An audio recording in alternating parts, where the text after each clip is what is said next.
My first guest tonight is a musician who made history last year when she won 5 Grammy Awards, including Best New Artist and Album of the Year at the age of 18. Please welcome to a late show, Billie Eilish. Hi, Billie. Hi, Stephen. How are you? I'm doing great. It's great. It's really nice to have you on. It's so good to be on. I'm geeked. How are you? Good. I'm glad. I hope that's a good thing. Now, Good thing. everybody knows who's been paying attention is not only are you a gifted artist, but you shot out of a cannon a few years ago. Suddenly, your life went from, fun, concerts to just exploding and being a worldwide phenomenon.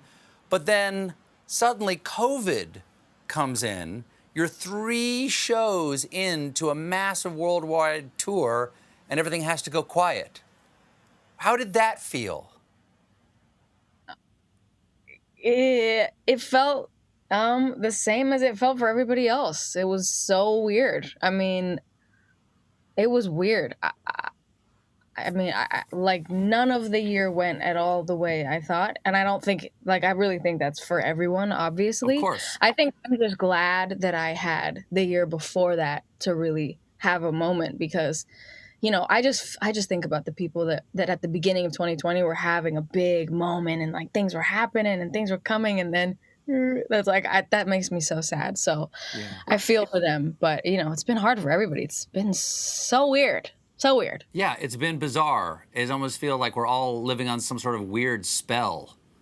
Yeah, it does. But the reason I ask is because we'll get to the documentary in just a moment, but I know that at times, like the pace that you have to live when this is your time to shine and this is your time to take advantage of the audience perceiving your art for the first time as something beautiful and something they want to be part of. And it can also be very taxing. I mean, this documentary we're going to talk about in just a moment, you're exhausted in a lot of this. I mean, your ankles are going, your shins are going, your back is going. And then you have this artificially imposed time to be quiet. Is there anything about that you're grateful for? Yeah, totally. I mean, listen, the year has sucked, and if I could go back and I could change it, I would. But at the same time, I've gotten more time off than I've ever had, and of course I think that goes for everyone, but that was true for me after 2 weeks of it. That was like 2 weeks already at the beginning of quarantine was the most time I'd had off in like 4 years. So, and also I made an album in it, so I made an album, and I just don't think I would have made the same album or even the album at all if it weren't for COVID. So, and that doesn't mean it's like about COVID at all. It's just that, you're just, when things are different in your life, you're different. It's just how it is. So I have to thank COVID for that. And that's about it. That's about it. Well, the new movie is Billie Eilish, The World's a Little Blurry. It's a documentary on Apple TV Plus, and it comes out this Friday. And it's about 2 hours, 15 minutes long. I've seen 1 hour and 45 minutes so far. Don't tell me how you end. And it's by the great documentary filmmaker R.J. Cutler. And first of all, I mean, I've been on TV a lot, but what's it like to have a camera living with you? What is that experience like? It's very invasive, but it's also fun because the way that I put it the other day was like, as human beings, I think we all tend to feel pretty irrelevant all the time. And even though it was very invasive and a lot at some points, and sometimes I just was like, you gotta go. It was fun. It was fun to have people there that are literally just there to watch you live your life, because there's nothing like that. There's nothing in life that is like that. So it was very fun, and I kind of loved it, to be honest with you. It was a lot at times again, but it was also fun. Like, it was just fun to just, be able to just be like, and there's a camera there, and like, I don't know. It was weird. It's weird. It's a weird way to live, but it's also fun. And they were really respectful. So they were very much like, if I was like, okay, I can't do this right now, they would just leave, which was great. And that's so needed. Well, it's an amazing film, and it shows, well, how much you and your family love each other, and how supportive they are of you and your brother Phineas, your writing and your producing partner, and it also shows you as a complex and beautiful artist. Thanks. Is there any way that who's also known for being very authentic, being Yeah. trying to be herself, and being very true to your own expression? Does the camera change the observed in any way? I mean, there's a maxim of physics I don't really understand, which is observation changes what's being observed. How did it change you? Are you really you in this? Good question. It's what I do. So I think I am. I think that it's really important to know, though, as an audience member of this doc and every other doc, of just being very conscious of the fact that it's not everything. Like, you're seeing a sliver of my life at that time, you know? Mm-hmm. And even though and I say that because I grew up watching documentaries about artists and about whatever. And in my head, when I was younger, I just immediately naturally was like, oh, now I know every single thing about them. I know everything they've been through and everything they were going through and thinking about. And I think you tend to feel like that because as people, we go, well, what I know is all there is to know. Naturally. So I think it's important for people to know that it's not all that was going on. There's a ton that isn't in there, but it's pretty much me. And it's kind of a huge bummer because I was super annoying then. I know it's rough. It's hard for me to watch. I disagree. So you watched it? Yes, I've watched it. Did you watch it alone? Did you watch it with friends? Like, I watched it with 3 of my friends that are like my team also, but my best friends, and I wouldn't let anybody watch it until I'd seen it. Because I didn't know what to expect. They were filming for 3-ish years, and I don't really change in front of a camera. So I was very worried. And it was, the first cut we saw was 3 hours long, maybe longer. And it took us probably 5 hours to get through the whole thing because we kept stopping it and just being like, for real. There was one point when I stopped it, screamed, got up, run around the house, came back, pulled my pants down, ran around the house again. Oh my God. It was a lot. It was a lot. It was a lot. It was a lot. But it's beautiful and it was amazing to relive the good parts, not the bad parts, but it's crazy. Well, it's fearless. It's very generous of you to share your life, and it's really instructive because, as I said, you're a complex and beautiful artist, and you see the complexity and how authentic you are to yourself in watching this documentary. And it paid off. It turns out you bet on yourself, and a lot of people agreed that they wanted to hear your music, and you've had an amazing, amazing couple of years. And there's a clip here that I wouldn't mind you setting up, if you don't mind, from the film. What's finding out in this moment? This is me dead asleep, being woken up by my family to talk about Grammy nominations. Jim? Nominations. Record of the Year. Bad Guy. Album of the Year. What album would that be? Peppers of When We All Soul. Fall Asleep, Where Do We Go? Song of the Year. Bad Guy. Best New Artist. Why do you sound like that? Best Pop Solo your mom. Performance. And Best Pop Vocal Album. And Producer of the Year would be our brother. Oh, he got it? Yeah. Yay! He was so anxious about that. That's great. That's great. As someone who has had teenage children, having to wake them up for important announcements, I think that's 100% authentic.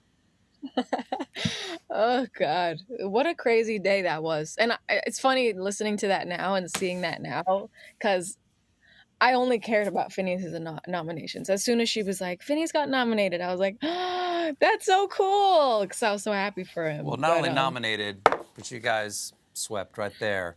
That's you Oh and my your brother God. Phineas with your 11 Grammys between the two of you. Congratulations, belatedly, but that's amazing. And again, like I said, what I love about it is that there are discussions you see. There's so many moments in the documentary that are amazing, but I also like the argument you're having about accessibility, like trying to guess what an audience might want as opposed to what you want to say. Yeah. How much? That was real. That was real. No, it felt real. Yeah. I forgot that was even in there. Yeah, it's just you just got to have those conversations, you know? And when I was that age and before that, when I was younger and starting out, it's like it's really hard to gain people's trust. Like it's hard for people to let you do what you want, kind of, is what all I mean. Because they think they know better and they say, this is what people will want to hear. Yeah, which makes sense. They've got a whole lifetime of knowing, you know? So Sure. it's important to know that, you know, people that are older than you and have done this forever, they definitely see it in a different way and have a lot of advice, but it's also important for them to know that they can't control what you do. Well, where'd you find the strength to like say, no, this is essentially, I'm going to bet on my vision here. You and Phineas, but where's that come from? Because not every 16-year-old does that. Proverbially, they don't actually. They actually cave. You know, I don't know if this is why, but I've always been a very, like, I respond to, like, opposite peer pressure.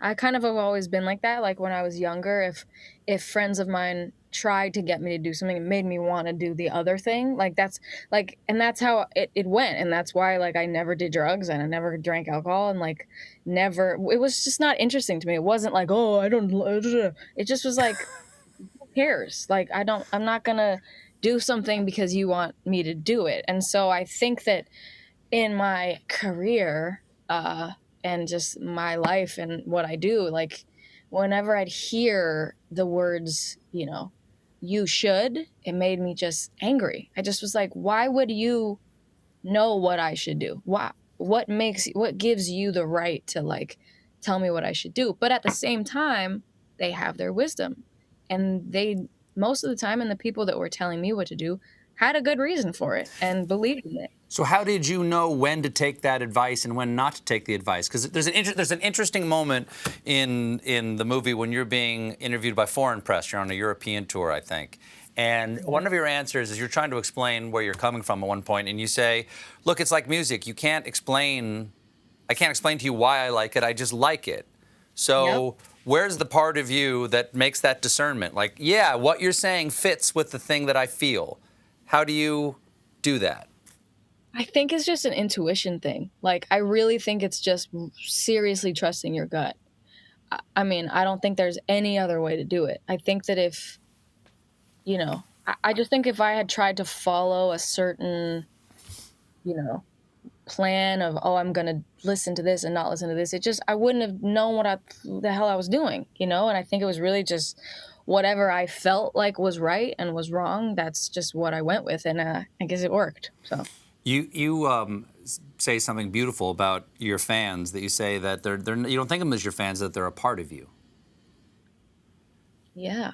But they also, and you're very authentic with them. You want to give them.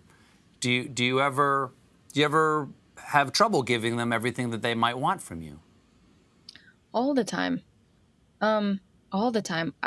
I mean, it's half the time that I feel like I need to give them more, and half the time I feel like I've given too much. And it's a funny balance, because it's, you know, since the beginning I've wanted to have a relationship with the fans that I would have wanted as a fan. Like, that was my goal. I wanted to be the artist that I would want to be a fan of. And, you know, when I was younger, it seemed so easy. And the bigger it's gotten really hard, because it's not easy to be accessible to everyone. And especially because there are some creeps out there. Mm-hmm. So, you know, you want to be accessible to the good ones, but how are you going to make yourself accessible if you can't be accessible to the bad ones? It's just, I have a friend. I know a fella who says that he wants to do that for his fans, and those who know him best know that when he's out with them, he's giving them such a close version of himself. it's so close to all of him, but it's like a little, like a shrimp, like a kite in a shell. They can take it and bring it home, and he still leaves himself there, and it looks just like him. And he tries to do it authentically enough that he's not lying to them, but he has to save something for himself. Do you ever feel like you have to keep that in reserve? Totally. I also just, it's you can't have a bad moment. Like, doesn't matter what you're feeling or thinking or what's going on, what you just went through or anything at all. Like, Because it's their best moment. it's exactly, it's their best moment. And that's the thing of like, I find myself being like, oh my God, I don't want to take a picture. I don't want to. And then I'm like, you know what? In my head, I'm thinking that. But then I'm like, you know what? Like, you know how minor this is for me to do to like make somebody really happy? And it's really just like you forget that. But you have to remember that moment means so much to those people. The smallest thing can mean the biggest thing. And that goes with everything in life, like literally everything. You do not know what you're saying, how it's affecting people. You could say the littlest thing and not remember you said it, and it could ruin somebody's life.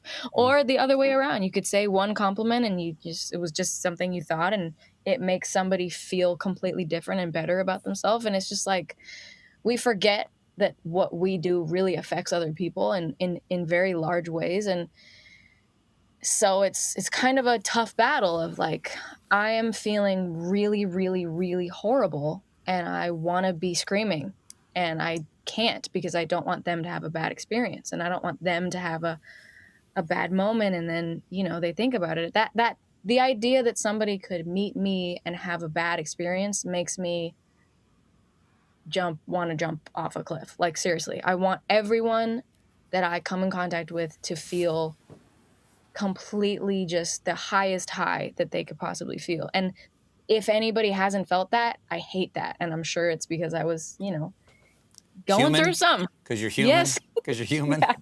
Yeah. It's tough being immortal. But you've also, you also have been that fan. One of the great moments in it is that it's you meeting Justin Bieber. Yep. It's extraordinary. And because you talk about how much you love him, especially when you were younger, when you're like 12. When that moment comes, for the audience, we see exactly you having that experience that your fans are having with you. It's a beautiful circle. What was that like for you?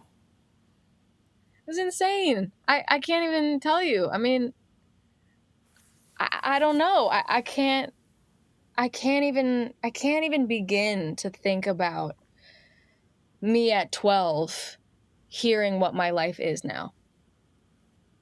I mean, I can't even I can't even fathom it. I wish that some spirit could have come down and just been like, Billy, guess what's about to happen to you in a few years.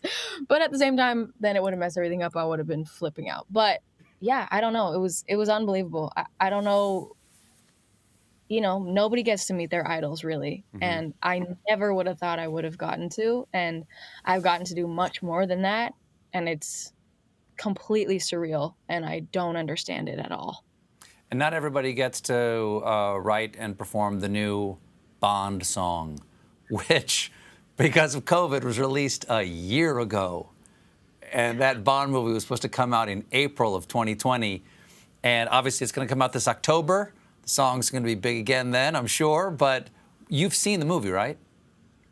Yes, I have, Stephen. Is it good? It's bomb. What are you talking about? It's amazing. Good. Just checking. I got a question for you. And forgive me if this is just me not knowing enough of your work, but I've listened to your stuff in the past, and I've listened to a lot leading up to this interview, and obviously that you sound like if you wanted to, you have a beautiful voice. You sound like if you wanted to, you could burn the room down. You could turn the power switch and blow some windows out. But instead of burning it down, you smolder the room. Like you're setting fires everywhere, but it's not a flamethrower. Are you ever going to belt for us? Just absolutely shatter some glass. There's a couple moments. Okay. Couple moments of this album where I pull some tricks out. Okay. It's really just about what I feel like sounds good. You know, it's not like can't do it. Clearly you can do it. I'm just wondering when. Yeah, no, you'll get a little bit. It'll come. All right, good.